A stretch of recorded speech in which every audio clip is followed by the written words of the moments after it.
Բարի երեկո, դուք դիտում եք Հորիզոնի գլխավոր թողարկումը։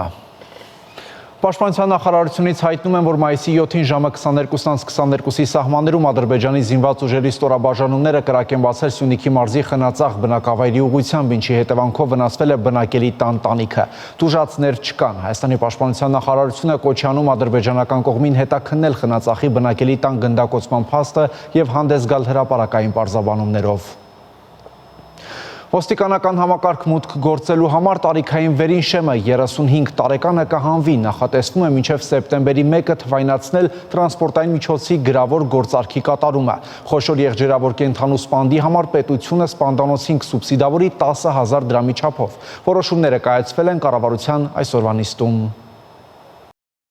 Կլավարկվի ոստիկանության ծառայության մասին օրենքը ներքին գործերի նախարարի ներկայացրած նախագծով առաջարկվում է լուծել 3 խումբ հարցեր։ Սարգսյանի խոսքով առաջինն ու ամենակարևորը կադրային փոփոխությունն է։ Որոշվել է ոստիկանության համակարգ մուտք գործելու վերին շեմը 35 տարեկանը հանել օրենսդրական կարգավորումներից կենտրոնանալով անձի որակական ֆիզիկական հատկանիշների կրթության վրա։ Երկրորդ փոփոխությունը վերաբերում է համայնքային ոստիկանությանը։ Առաջարկվում է քրեական ոստիկանության օրինակով ունենալ բաց ընդունելություն, որտեղ թե քաղաքական անձինք թե ոստիկանության ծառայողները մաս կկազմեն ընդունելության։ Եթե ներքին գործերի նախարարության կրթահամալիրում բարեհաջող կավարտեն կրթական process-ը, ապա կհամարվեն միանգամից ատեստավորված եւ կշարունակեն ծառայությունը համայնքային ոստիկանության տեսանկյունից։ Այս նախաձեռնությունը թույլ կտա շուրջ 250,000 ՀՀ դրամի չափով դրամական բավարարում ստացող ծառայողին արդեն ունենալ շուրջ 500,000 դրամական բավարարում։ Սա մի կողմից կբարձրացնի ծառայության գրավչությունը, բայց մյուս կողմից չի խոչընդոտի այն բոլոր սկզբունքների իրացմանը, որը որ մենք որդեգրել ենք։ Երրորդ փոփոխության համաձայն ծառայության ընդունված աշխատակցին ոչ թե 6 ամիս անց թույլ կտրվի մասնակցել ատեստացիոն գործընթացին, ավելացնելով դրամական բավարարումը, որն էլ լրացուցիչ խթան կդառնա ոստիկանական համակարգ մուտք գործելու որոշման վրա։ Վարչապետն անդրադարձավ ոստիկանական համակարգում ծառայության անցնելու համար պարտադիր պայման համարվող տարիքային եւ արտաքին տվյալներից բխող սահմանափակումներին։ Եթե բանի բոյի ստանդարտը չենք հանել, պետք է հանենք։ Այսինքն ինչ, որ մարդը ենթադրենք 130 սանտիմետրա բոյը։ Հիմա բնությունը իրան տենց է ստեղծել, ինչ։ Բայց գնա ոստիկանություն, ասեն դե բոյդ կարճ է, գնա դպրոց, ասեն բոյդ կարճ է, գնա ուր գնա, ասեն բոյդ կարճ է։ Բայց ինչ անի այդ մարդը լավ։ Այսինքն չենք հարցնում, դու ի վիճակի ես այդ աշխատանքի համար անհրաժեշտ IQ ունես, թե չունես։ Եվ այլն եւ այդպես շարունակ։ Նիկոլ Փաշինյանն առաջարկեց պաշտպանության նախարարությունում եւս դիտարկել պայմանագրային ծառայության անցնելու համար սահմանված տարիքային սահմանափակումը վերացնելու հարցը։ Հաջորդ նախագիծը եւս ներկայացրեց ներքին գործերի նախարարը։ Առաջարկվում է ամբողջությամբ թվայնացնել տրանսպորտային միջոցի հասարակ գրավոր գործարքի կատարումը եւ դրանից ծագող տրանսպորտային միջոցի նկատմամբ սեփականության իրավունքի, ինչպես նաեւ գրավի կամ լիզինգի պայմանագրով վարձակալության իրավունքի պետական գրանցումը, նախատեսելով անձի ցանկությամբ թվային հաշվառման վկայագիր ունենալու, հաշվառման համարանիշները չփոխարինելու, իսկ դրանց փոխարինելու դեպքում փոստային առաքմամբ դրանք ստանալու հնարավորություններ։ Այս բոլոր process-ներն ըստ էության թույլ կտան միանգամից ամբողջ գործընթացն իրականացնել թվային հարթակում։ Սարգսյանի խոսքով թվային լուծումները գրեթե պատրաստ վիճակում են եւ առաջարկում են այս կարգավորումները ուժի մեջ դնել այս տարվա սեպտեմբերի 1-ից։ Այս կերպ քաղաքացիները կկարողանան հաշվառման քննական ստորաբաժանումներ չայցելելով թվային հարթակից օգտվել անգամ ոչ աշխատանքային օրերին։ Նախագծի երկրորդ բաղադրիչով էլ, եթե պայմանական վարկով կամ լիզինգով տրանսպորտային միջոց է անձը ձեռք բերում, ֆինանսական կազմակերպությունը դարձյալ հարթակի միջոցով ինքնաշխատ եղանակով գրավի իրավունքը կկարողանա գրանցել առանց հաշվառման քննական ստորաբաժանում այցելելու։ Գնալ, փորձել, աշխատել եւ բերել այդ փոփոխությունները, որովհետեւ այո, հեղափոխությունը հեշտ է, փոփոխությունն է դժվար։ Ինչքանով է այս համակարգն աշխատում, վարչապետն առաջարկեց գնալ Էրեբունու ավտոշուկայում տեսնել։ Նիկոլ Փաշինյանն անդրադարձավ ավտոշուկայում դալարների առկայությանը։ Նա ասաց, որ եթե ավտոմեքենաների տրանսֆերի ուսումնասիրություն արվի, կարող է պարզվի, որ կա մի հսկայական տոկոս ավտոմեքենաների նվիրատվությունների եւ այլնի, որովհետեւ ըստ նրա դիլերը պետք է աշխատի հարկային դաշտում, ավելացված արժեքի հարկ եւ այլն։ Այդտեղը ինչի է այդքան գրավիչ, որովհետեւ այնտեղ ավելացված արժեքի հարկ, շրջանառության հարկ եւ ընդհանրապես հարկ չկա, կամ հիմնականում չկա, կամ դե հիմի այստեղ արդեն եկանք հասանք, իսկ ուր է նայում պետական եկամուտների կոմիտեն, իսկ ուր է նայում ոստիկանությունը, իսկ ուր է նայում Երևանի քաղաքապետարանը, իսկ ուր են նայում տեսչական մարմինները։ Վարչապետն արձանագրեց հեղափոխությունից 7 տարի անց կառավարությունը դարձել է կոնֆորմիստ եւ դրա հետ իրենից սկսած խնդրեմ ունեն բոլորը։ Ստացվի, որ մենք այս ամեն ինչը չենք տեսնում։ Մենք այս ամեն ինչը տեսնում ենք, խորանում ենք, հասկանում ենք, բայց նաև այնքան խնդիրները, ինչքան խորանում ենք, այնքան խնդիրներ են ի հայտ գալիս։ Եվ տեսեք, թվում է թե մի պարզ հարցը, որը պետք է 1-2 նախադասություն ասել, եւ փակվի, տեսեք ինչքան շերտեր բացահայտվեց։ Չասեցի, բա օրա նայում ՊՎՑ։ Պետությունը կսուբսիդավորի սպանդանոցի կողմից յուրաքանչյուր խոշոր եղջերավոր կենդանու սպանդի ծառայության մատուցման համար սպանդանոցի կողմից վճարի չափով, բայց ոչ ավելի քան 10,000 դրամ։ Այս նախագծով էլ էկոնոմիկայի նախարարի խոսքով ավստրիական փորձը հաշվի առնելով սպանդանոցային մորթը խթանելու համար մոտիվացիոն մեխանիզմներ են մշակվել։ Եվ այսպես սպանդանոցի սեփականատերը նախ կդիմի իր համայնքին, եթե ունի էլեկտրոնային ստորագրություն, կլրացնի այն կստորագրի, ապա եւ համայնքը եւ էկոնոմիկայի նախարարությունը ավտոմատ կերպով կդնեն այդ ստորագրությունը։ Իսկ եթե սպանդանոցի սեփականատերը չունի էլեկտրոնային ստորագրություն, ապա նախարարի խոսքով պիտի տպի, լրացնի եւ ուղարկի էլեկտրոնային փոստով։ Մորթից հետո էլ ենթամթերքները պետք է վերադարձվեն բնակչին։ Նիկոլ Փաշինյանն ասաց, որ որոշումը ելփին գյուղ իր չնախատեսված այցելության արդյունքում է ծնվել, երբ բնակիչները ներկայացրել են սպանդանոցային ոլորտին առնչվող խնդիրները եւ որոշվել է լուծել դրանք։ Տիգրան Ուակիմյան, Հորիզոն։ Վարչապետ Նիկոլ Փաշինյանն աշխատանքային այցով մեկնել է Ռուսաստանի Դաշնություն։ Վարչապետը Մոսկվայում ներկա կգտնվի մայիսի 9-ին անցկացվելիք հայրենական մեծ պատերազմում հաղթանակին նվիրված միջոցառումներին։ Ազգային ժողովի այսօրվա նիստում Աննա Վարդապետյանը ներկայացրել է դատախազության 2024 թվականի գործունեության մասին հաղորդումը, որից հետո պատասխանել է падգամավորների հարցերին։ Մանրամասները տեսանյութում։ Դատախազության 2024 թվականի գործունեության մասին հաղորդումը գերհագեցած էր թվային տվյալներով։ Գլխավոր դատախազը ներկայացրեց կարևոր ուղղությունները, այդ թվում անդրադարձավ քրեական վարույթներով պետությանը եւ համայնքներին հասցված վնասի վերականգնման մասին տվյալներին։ 2024 թվականին, ինչպես ընթացիկ, այնպես էլ ավարտված քրեական վարույթներով վերականգնվել է պետությանը եւ համայնքին պատճառված շուրջ 107 միլիոն 389 հազար ամերիկյան դոլարին համարժեք 42 միլիարդ դրամի վնաս։ Իր խոսքում գլխավոր դատախազը անդրադարձավ նաեւ դատավորներին կարգապահական պատասխանատվության ենթարկելու դեպքերին։ Այդպիսի 3 դատավոր, որոնցից մեկի լիազորությունները դադարեցվել են։ Թվարկեց Աննա Վարդապետյանը նաեւ մեղադրական եզրակացություններով դատարան հանձնված այն քրեական վարույթները, որոնք կապ ունեն նախկին պաշտոնյաների հետ։ Դրանցից մեկը վերաբերում է պաշտպանության նախկին նախարարի կողմից փողերի լվացում կատարելու վերաբերյալ քրեական վարույթին։ Երկրորդը սոցիալական ապահովության պետական ծառայության աշխատակազմի Գավառի սոցիալական ապահովության տարածքային բաժնի նախկին պետի կողմից բազմաթիվ դեպքերով կաշառք ստանալու վերաբերյալ քրեական վարույթին։ Երրորդը ֆուտբոլի ֆեդերացիա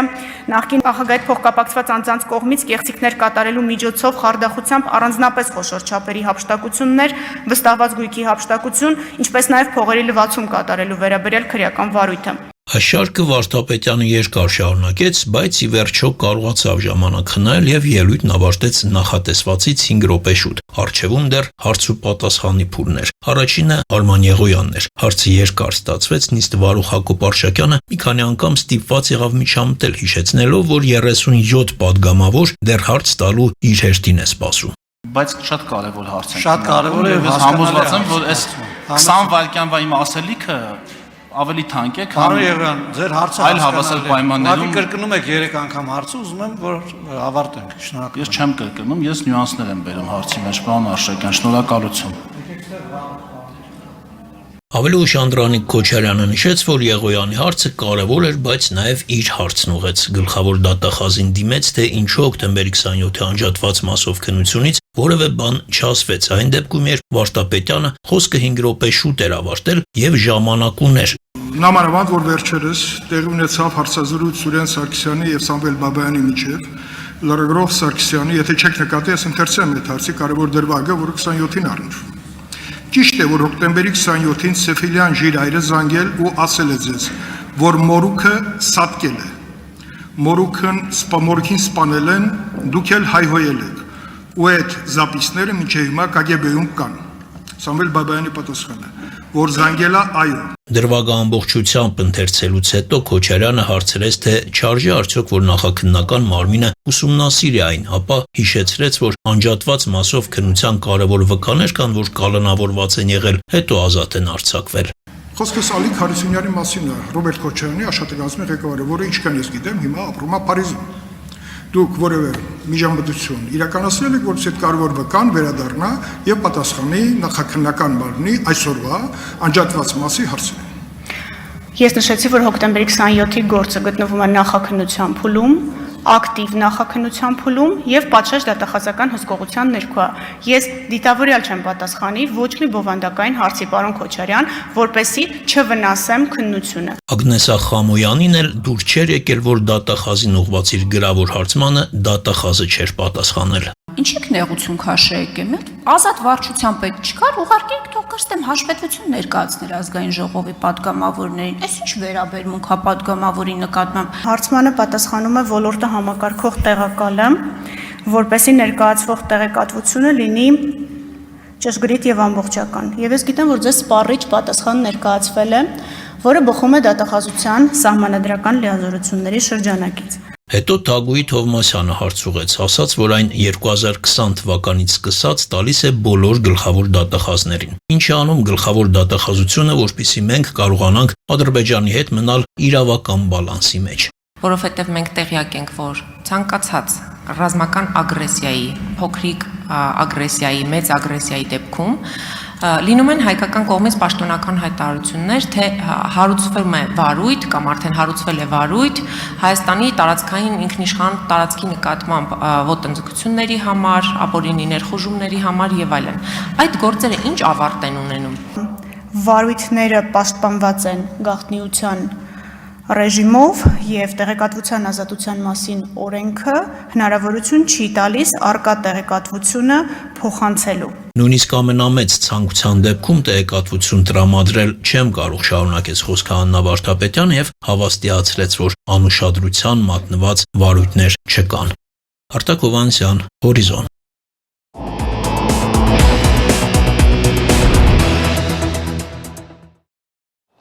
Երկու միջուկային գերտերությունների Պակիստանի ու Հնդկաստանի միջև զինված բախումը նոր թափ է ստանում։ Ռազմական հարցերով փորձագետները լիարժեք պատերազմի մասին են խոսում։ Արդյոք ստեղծված պայմաններում Հայաստանը կարող է պահպանել չեզոքությունը։ Թեմայի շուրջ կզրուցենք Արտյոմ Երկանյանի հետ։ Արտյոմ, նախ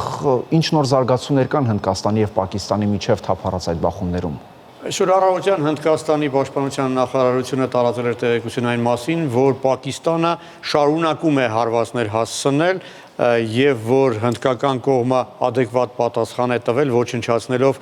Պակիստանի հակաօդային համակարգերից մեկը։ Հնդկական կողմը տեղեկացնում է իր կողմից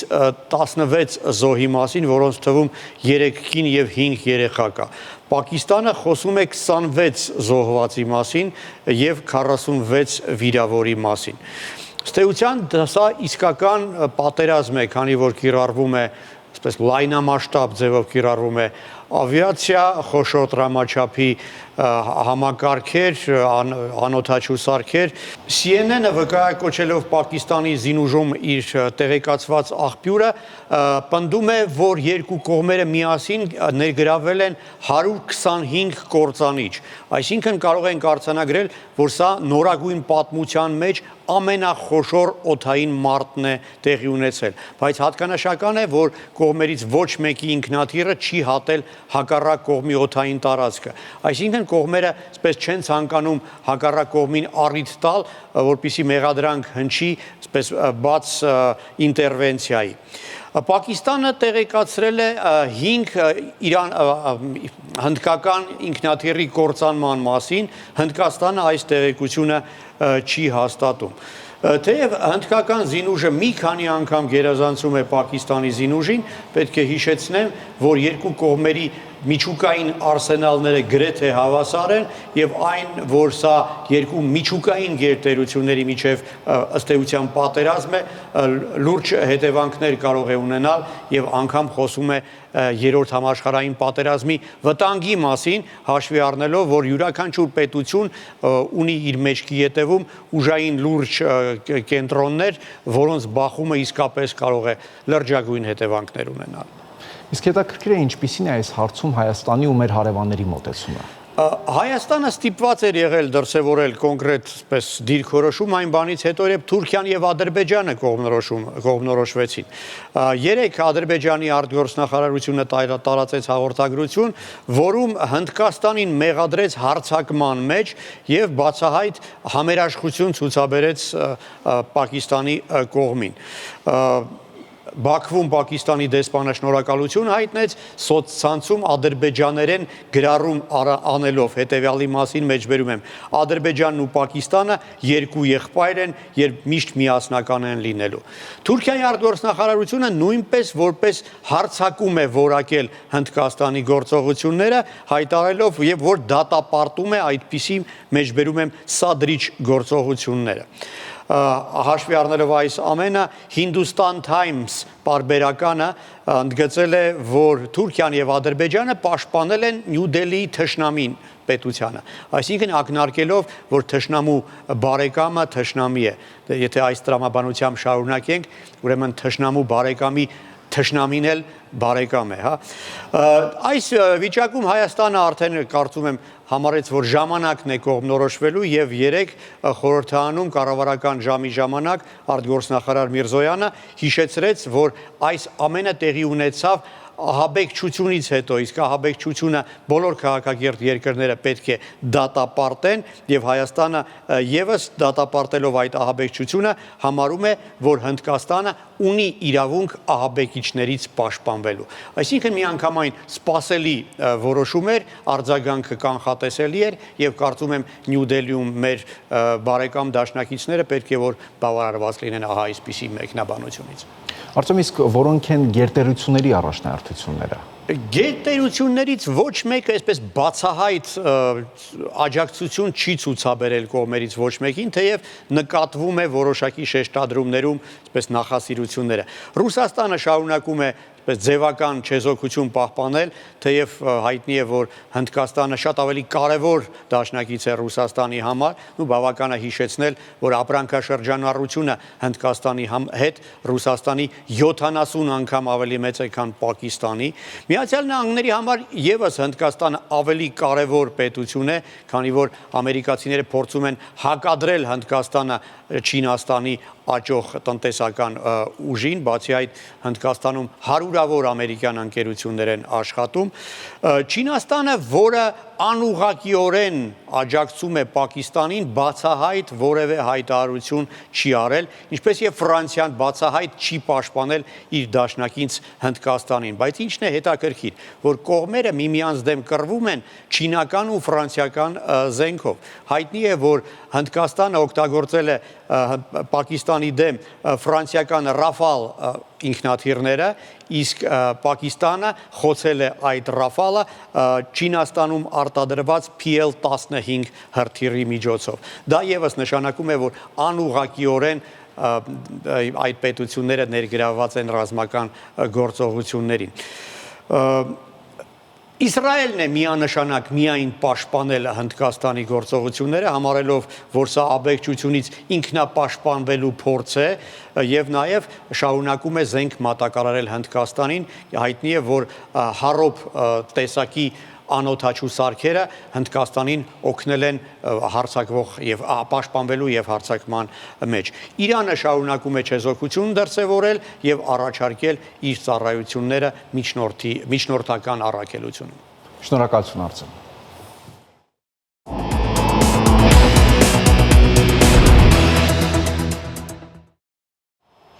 Մայիսի 12-ին Հայաստանի անվտանգության խորհրդի քարտուղար Արմեն Գրիգորյանն աշխատանքային այցով կմեկնի Հնդկաստանի մայրաքաղաք Նյու Դելհի, որտեղ կհանդիպի Հնդկաստանի վարչապետ Նարենդրա Մոդիի ազգային անվտանգության գծով խորհրդական Աջիթ Դովալի հետ։ Ավարտվեց հորիզոնի այս թողարկումը, կարճատև դադար, որից հետո կվերադառնանք նոր տեղեկատվությամբ։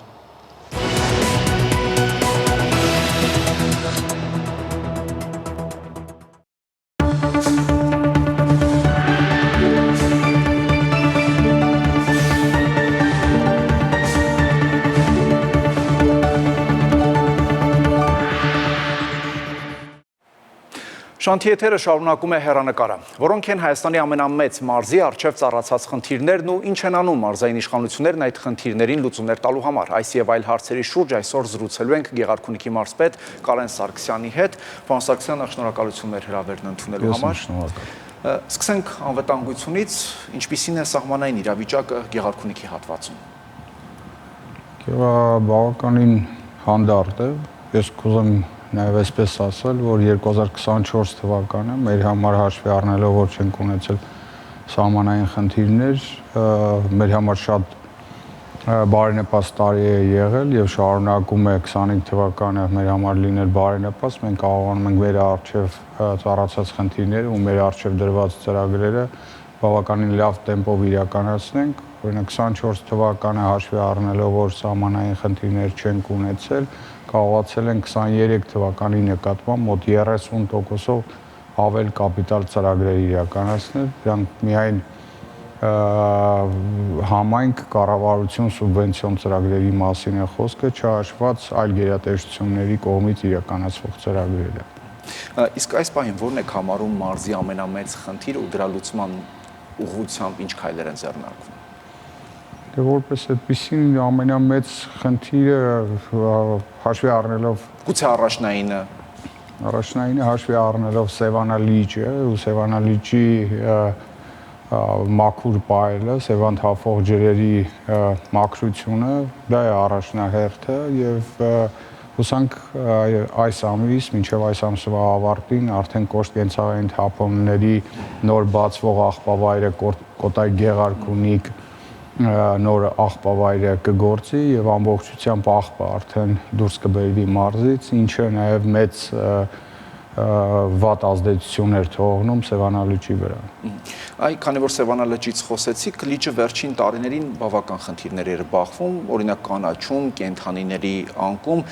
այս պահին ինչ վիճակում է Սևանա լիճը։ Սևանա լիճը այս պահին բավական լավ վիճակում է, մենք դինամիկ Սևանա լիճի բարձրացման տեմպ ենք նկատում, հաշվի առնելով այս պահին գետերի վարար լինելը եւ Սևան թափող գետերում եղած ջրի պաշարը եւ դրանք հիմնականում կապված են լինում ջրի ջերմաստիճանի հետ, այդ կանաչ ջրի մորների ավելացումը, ինչը նաեւ գարնան հետ կապված, երբ որ անասունները Սևանա լճից ջուր են վերցնում, այսինքն ջուր են խմում, դրա հետ կապված է եղել անկման խնդիրներ, այս պայդրությամբ այդպիսի խնդիրներ չունենք, Սևանը շատ մաքուր է ու բավականին լավ տեմպով բարձրանում է։ Որոշ ժամանակ առաջ խոսքը տարիներ առաջ, օրինակ շատ էր խոսվում բացթող չիրականացնելու, գոնե թե սահմանվածից ավել բացթող չիրականացնելու մասին, անգամ օրենսդրական օրենք ընդունվեց, եթե չեմ սխալվում, հիմա այդ բացթողն ինչպես է իրականացվում, հաշվի առնելով վարարումները, անձրևները, սահմանվածից շատ, թե նորմայի սահմաններում է այդ բացթողումն իրականացվում։ Տեսեք, նախորդ տարի հաշվի առնելով եղանակային բարենպաստ պայմանները, Սևանից ավելի քիչ ջրառ իրականացվեց, քան 23 թվականին էր, բայց դա մենք հաշվի պետք է առնենք, որ գյուղատնտեսության հիմնական նպաստավոր պայմանը դա ոռոգման ջուր ապահովելն է, եւ Սևանը այս դեպքում որպես օգտագործում ենք ոռոգման նպատակներով, ջրառ իրականացումը միայն բացառապես ոռոգման նպատակով, այսինքն այլ նպատակով Սևանից ջրառ չի իրականացվում, եւ եթե մենք Հրազդան գետում, Մարմարիկի ջրամբարում ունենանք կամ Ապարանի ջրամբարում, Ազատի ջրամբարում ունենանք բավական պաշարներ, վստահ Սևանա լճից քիչ ջրառ իրականացնենք, չնայած որ այս տարվա հիդրոօթերոթաբանական մոնիտորինգի կենտրոնի կողմից տված կանխատեսումները բավականին հուսադրող են եւ հուսանք որ այս տարի եւս Սևանից քիչ ջրառ իրականացվի։ Պարոն Սարգսյան, ձկնորսությանը եւս անդրադառնանք, երբ ջրային պարեկներն անցան ծառայության, մարզի որոշ համայնքներում սկսվեցին ակցիաներ իրականացվել։ Հիմա կարծես թե այդ ակցիաներն այլևս չկան, որովհետեւ այդ քաղաքացիներն արդեն համակերպվել են այն պայմաններին, որն առաջ էր քաշել պետությունը, թե պարզապես որոշ մեղմացումներ են արվել։ Տեսեք, Կանոնավորումը, այսինքն կանոնավոր ձկնորսությամբ զբաղվելը եւ որսի արգելքի սեզոնը պահպանելը մեր ձկնորսները եւս նկատեցին, որ պաշարի ավելացում կա եւ իրենք հնարավորություն են ունենում, որ ավելի շատ ձուկ կարողանան ու կամ ավելի հանգիստ կարողանան այդ որսը կազմակերպել։ Դրա արդյունքում ու ինչու՞ չէ նաև ներքին գործերի նախարարության մեր գործընկերների միջամտության արդյունքում բավականին լավ կանոնավորվել է այդ աշխատանքները շրջակա միջավայրի նախարարության գործընկերների աշխատանքի արդյունքում կանոնավորվել է եւ դրա արդյունքում ձկնորսները եւս տեսնում են, որ կարելի է այդպես կանոնավոր զբաղվել ձկնորսությամբ եւ արգելքի ժամանակ չորսալ ձուկ, թույլ տալ, որպեսզի Սևանում ծվադրում իրականացվի, դրա արդյունքում մեկը այդ ձուկը իրանք են բռնելու եւ այդ պաշարները մենք ենք օգտագործելու, այնպես որ դա է եղել բանը, հիմնական պատճառը, որ հիմա կանոնավոր կազմակերպում է այդ աշխատանքները։ Այսինքն բոլոր ստանդարտները գործում են եւ իրականացվում են այդ թվում նաեւ բնակիչների կողմից։ Բնակիչները այս տարի, այսինքն նախորդ տարի ձկան որսի սեզոնի ընթառաջ իրենց լողամիջոցները կազմակերպված դուրս բերեցին Սևանա լճից, հասկանալով, որ օրենքի պահանջը դա եւ օրենքի պահանջին չենթարկվելու դեպքում այլ պատասխանատվության կենթարկվեն, իրենց միջոցներով սա իրականում աննախադեպ էր մեր համար, որ ձկնորսները իրենց նախաձեռնությամբ դուրս կբերեն լողամիջոցները Սևանից։ Իսկ դրանով որքան նպաստեց նաև ջրային բարեկային ծառայության գործունեության մեկնարկը։ Իհարկե նրանց միջամտությունը բավականին մեծ ազդեցություն է թողել, որովհետև իրանք են ուղիղ այդ օրենքի պահանջը իրացնողները տեղում։ Իսկ ձկնապաշարի քանակն ինչպես է գնահատվում այսօրվա դրությամբ։ Մենք ունենք ազգային ակադեմիան, գիտությունների ազգային ակադեմիայում ունենք հանձնաժողով, ովքեր մոնիտորինգ են իրականացնում եւ Սևանա լճում ուսումնասիրություններ են իրականացնում։ Դրա արդյունքում որոշվում է թե քանի տոննա արդյունագործական ձկան պաշար կա Սևանա լճում եւ դրա արդյունքում որոշվում է թե քանի տոննայի թույլտվություն կարելի է տալ հաջորդ տարի կամ այդ տարի, որպեսզի ձկնորսները բռնեն այդ ձուկը։ Խեցգետիների մասով էր, եթե չեմ սխալվում, իրավիճակը դեռ բավական ժամանակ առաջ կրիտիկական։ Հիմա այդ մասով ինչ որ քայլեր ձեռնարկվում են։ Որոշակի պաշարների ավելացում նկատվում են, բայց այն աստիճանի, որ ասեմ պաշարները լավ ավելացել են կամ ավելանում են, չեմ կարող ասել, բայց իհարկե մենք ունենք լաբորատորիան զբաղվում է այս պահին ուսումնասիրություն են իրականացնում, թե արդյոք կարողանան խեցգետնի մանր բաց թողել Սևանա լիճ եւ արդյոք կարողանանք դրանով պաշարը ավելացնել։ Սահմանամերձ բնակավայրերում մարդիկ այսօր կարողանում են անխոչնդոտ իրականացնել, չգիտեմ, գյուղատնտեսական աշխատանքներ, թե որոշակի անվտանգության պայմաններ են ստեղծվում, հաշվի առնելով նաև որ Եվրամիության դիտորդներ կան, թե այս փուլում որևէ խնդիր չկա, որտեղ ժամանակին կարծես թե նրանք կար վախ, որպեսզի դուրս գան, որովհետև նշանառության տակ կլինեն։ Այս պահին այդպիսի ու նախորդ տարի էլ այդպիսի խնդիրների առաջ մենք չենք կանգնել, իհարկե կան դիտարկվող տարածքներ, որտեղ պետք է նաև անվտանգությունից ելնելով ուշադիր կազմակերպել իրենց աշխատանքները, բայց որպես այդպեսին, որ խոչընդոտում են եւ մենք ունենք ցանկատարածություններ, որոնք չենք ցանում այդ պատճառով, այս բան այդպիսի բան չի նկատվում։ Գեղարքունիքում կան համայնքներ, որոնք սահմանամերձ են դարձել, բայց չեն ստացել այդ կարգավիճակը, գուցե չեն ստացել։ Այդ մասով որոշակի քայլեր ձեռնարկվում են, որովհետև սահմանամերձ բնակավայրին տրվող դոտացիան, ըստ էության աջակցությունը այլ է լինում մնացած համայնքներին այլ, եւ նրանք էլ շահագրգռված էին, որ ստանան այդ կարգավիճակը։ Տեսեք, մենք մարզում ունենք 8 սահմանամերձ բնակավայրեր։ Իհարկե եղել են բնակավայրեր, որոնք ցանկություն են հայտնել, որպեսզի դառնան սահմանամերձ բնակավայր, բայց մենք այդ հարցերը քննարկել ենք, հիմա էլ քննարկման փուլում են, կան մի քանի բնակավայրեր, որտեղ որ այդ հարցերը բարձրաձայնվել են, քննարկում ենք այդ հասկանալու համար արդյոք իրենք կարող են ընդգրկվել այդ ցանկում։ Իհարկե հասկանալի է, որ սահմանամերձ բնակավայրերում կան բավականին արտոնություններ, իրենք եւս ցանկանում են այդ արտոնություններից օգտվել, քննարկումը կավարտվի, կհասկանանք արդյոք հնարավոր է իրենց եւս ընդգրկել այդ ցանկում։ Սուբվենցիոն ծրագրերի մասին դուք եւս ձեր խոսքի սկզբում ասացիք, մարզում հիմնականում սուբվենցիոն ծրագրերն ուղղվում են ճանապարհաշինություն, դպրոց մանկապարտեզ, թե այլ առաջնային խնդիրներ կան, օրինակ ձեր մարզում, որ տարբերվում է մյուս մարզերից։ Տեսեք, մենք մեր մոտ ունենք առաջնահերթություն սահմանած, այսինքն դրանք ճանապարհաշինարական ծրագրերն են, դրանք խմելու ջրի, ջրամատակարարման, ջրահեռացման ծրագրերն են, մանկապարտեզաշինությունն է, լուսավորության ցանցի կառուցումն է, որպես այդպեսին չենք տարբերվում մյուս մարզերից, բայց առաջնահերթ ու ամենամեծ ծրագրերը իրականացվում են ճանապարհաշինարական ծրագրերում եւ մանկապարտեզաշինության ծրագրերում։ Դուք ձեր խոսքում նաև նշեցիք կոյուղատար համակարգի խնդիրը, որը թափվում է լիճ, հետևաբար իր հետ մի շարք խնդիրներ էր առաջացնում։ Կար մաքրման կայար, որը ոչ թե կենսաբանական, այլ ֆիզիկական մաքրում էր իրականացնում։ Հիմա այն լուծումը, որը դուք քիչ առաջ ասացիք, ըստ էության Կոտայքի մարզ է տեղափոխվելու, եթե չեմ սխալվում, դա ամբողջությամբ խնդիրը կլուծի։ Դա ամբողջությամբ չի լուծի խնդիրը, բայց ձևավորված աղբը, որը որ քամիների հետ նաև այլ ձևերով տեղափոխում էր Սևանալիճ, այս միջոցառումը իրականացնելուց, այսինքն այս ծրագիրը իրացնելուց արդեն ամբողջությամբ կտեղափոխվի դուրս կգա մարզից եւ այդ ազդեցությունը վատ առումով այդ ազդեցությունը չի թողնի Սևանի վրա, բայց միանշանակ մաքրման կայանների տեղադրման դեռ բավականին մեծ ծրագրեր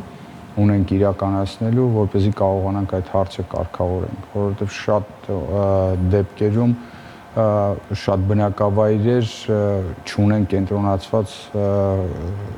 կոյուղացված չեն եւ դրա արդյունքում ձևավորված կեղտաջրերը ուղիղ եւ ոչ ուղիղ հոսում են դեպի Սևան։ Ընդհանրապես Հայաստանում շինարարների պակաս է նկատվում, այնից ձեր մարզում ոչ պաշտոնական տվյալներով, իհարկե ամենաշատն են արտագնա աշխատանքի մեկնողները, հատկապես չէ, այսպեսի տպավորություն կա, որ Մարտունու շրջանում բոլորը ըստ էության հիմնական մասը մեկնում է արտագնա աշխատանքի։ Հիմա երբ Ռուսաստանում էլ իրավիճակը առաջվա պես չէ, հունիսին էլ ինչ-որ նոր խստացումներ են սպասվում, դուք նկատում եք վերադառնալու եւ այստեղ աշխատանքը շարունակելու միտում։ Իհարկե նկատում եմ, մենք ունենք մի քանի շինարարական կազմակերպություններ, որոնք տեղափոխվել են Ռուսաստանի Դաշնությունից Հայաստանի Հանրապետություն եւ մեր մարզում են, մասնավորապես մեր մարզում են իրենց աշխատանքները կազմակերպում եւ դա նաեւ օգնել է, որ մարդիկ տեսնելով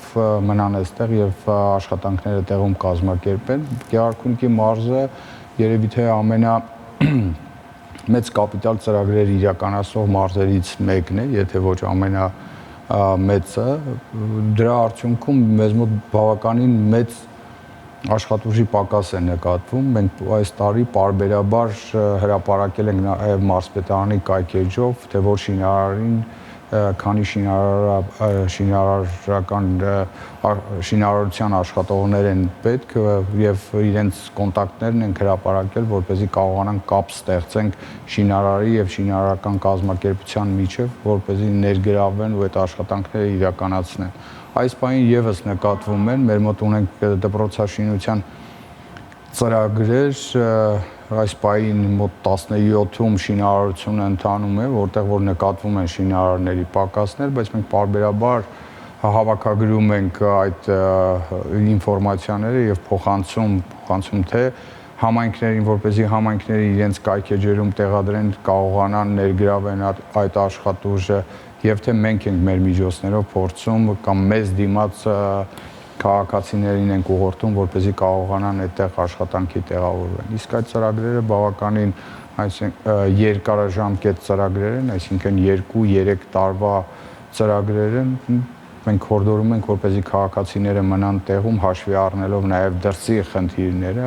ու նաև այս պահին մեր ունեցած աշխատավարձի շինարարության վրա աշխատավարձի բարձրացումը որ իրենց ձեռնտու է մնան տեղում եւ այդ աշխատանքները տեղում իրենց տանը ապրելով այդ աշխատանքներին մասնակցեն եւ աշխատավարձ ունենան։ Կառավարությունը մի ծրագիր էր իրականացնում սահմանամերձ բնակավայրերի բնակարանաշինության ծրագիր ու կառավարության նիստերի հետևելով վարչապետը կարծես թե բոլոր մարզպետներին հաճախ էր հարցնում, թե մարզում ինչ ակտիվություն կա։ Մի պահ առաջին փուլում կարծես թե այդ ակտիվությունը չէր նկատվում։ Հետո ակտիվությունն այնքան մեծացավ, որ կառավարությունը դադար տվեց, հետո սկսեց որոշակի նախապայմաններով։ Ձեր մարզում այդ ծրագրի նկատմամբ հետաքրքրվածություն կա եւ քանի բնակարան է ձեռք բերվել հենց սահմանամերձ հատվածում։ Դուք շատ ճիշտ նկատեցիք, իրականում սկզբնական շրջանում այդ ծրագրի իրականացման սկզբնական շրջանում մենք բավականին բարդ իրավիճակում հայտնվեցինք, որովհետև հակաքարոզը ավելի շատ էր, քան քարոզը, որպեսզի մարդիկ կարողանան օգտվել այդ ծրագրից ու մի քանի անգամ հանդիպումներ ունեցա սահմանամերձ բնակավայրերի բնակիչների հետ եւ ներկայացրեցի ծրագիրը, նաեւ մարզպետի աշխատակազմի մեր գործընկերները պարբերաբար հանդիպումներ ունեցան, բացատրեցին, ներկայացրեցին ծրագիրը եւ հաջորդ տարում նոր մենք կարողացանք ունենանք հայտ ներկայացնողը, այսինքն առաջի փուլում ընդհանրապես մեր մարզում չկար հետաքրքրվածություն, մեր մարզի սահմանամերձ բնակավայրերում չկար հետաքրքրվածություն։ Դրանից հետո նոր հաջորդ տարում մեր մոտ թափ հավաքեց, այս պահին շինարարության փուլում գտնվում են 77 տներ սոտք բնակավայրում եւ ընդհանուր մյուս սահմանամերձ բնակավայրերում իրար հետ մեկտեղ մոտ 90 տուն է կառուցվում այդ ծրագրով։ Շնորհակալություն։ Ես եմ շնորհակալ։ Հեռանկարում Գեղարքունիքի մարզպետ Կարեն Սարգսյանն էր։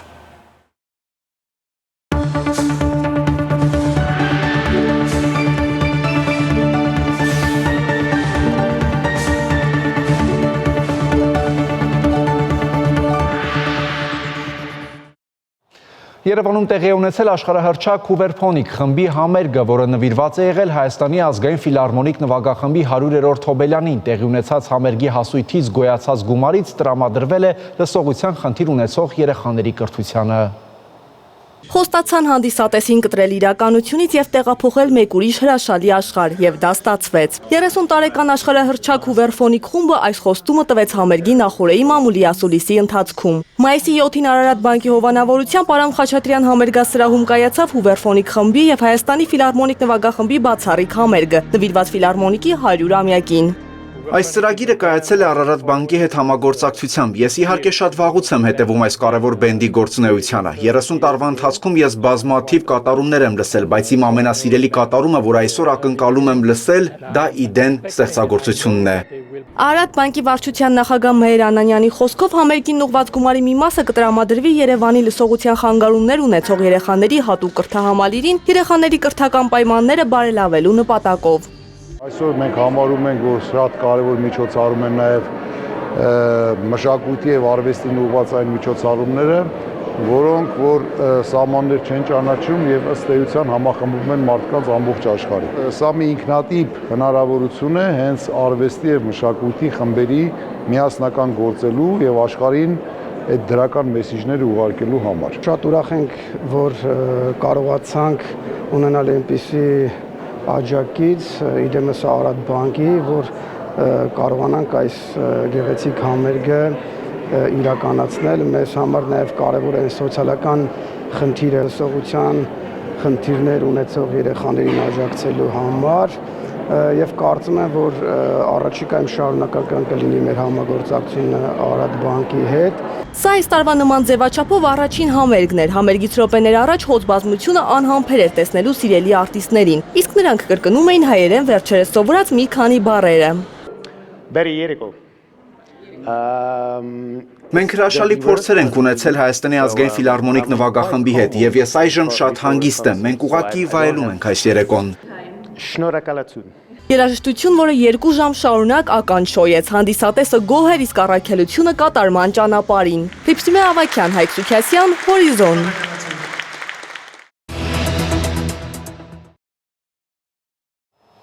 Սրտի խնդիրները հաճախ ընթանում են անսիմպտոմ եւ առանց ախտանիշների։ Մեր հաջորդ ռեպորտաժում ներկայացնում ենք, թե որոնք են այն հնարավոր նշանները, որոնք կարող են հուշել խնդիրների մասին եւ ինչպես անցնել համապատասխան բուժում։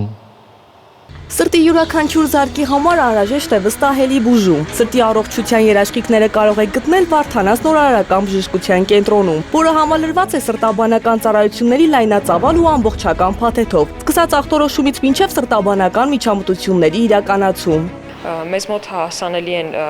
շատ հետազոտություններ, ինչպիսիք են էլեկտրասրտագրությունը, էխոսրտագրությունը, ծագերակային ճնշման-շուրջօրյա մոնիտորինգ, հոլտեր մոնիտորինգ,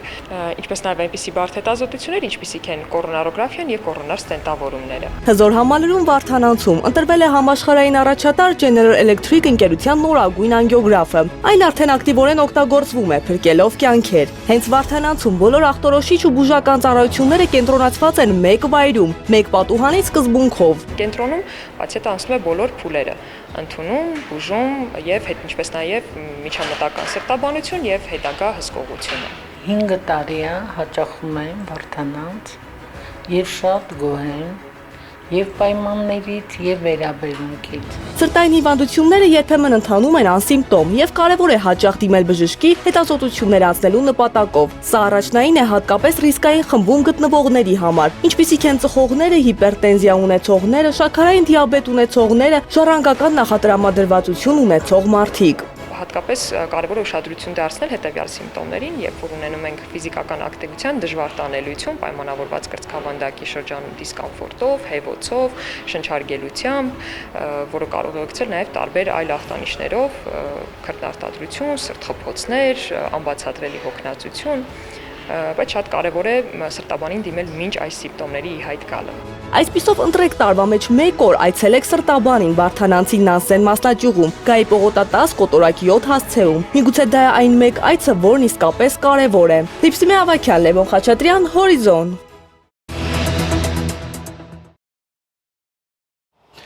Շանթի եթերում լրատվությունն այսօր այսքանն էր, ես ձեզ հրաժեշտ եմ տալիս մաղթելով խաղաղ եւ բարի գիշեր։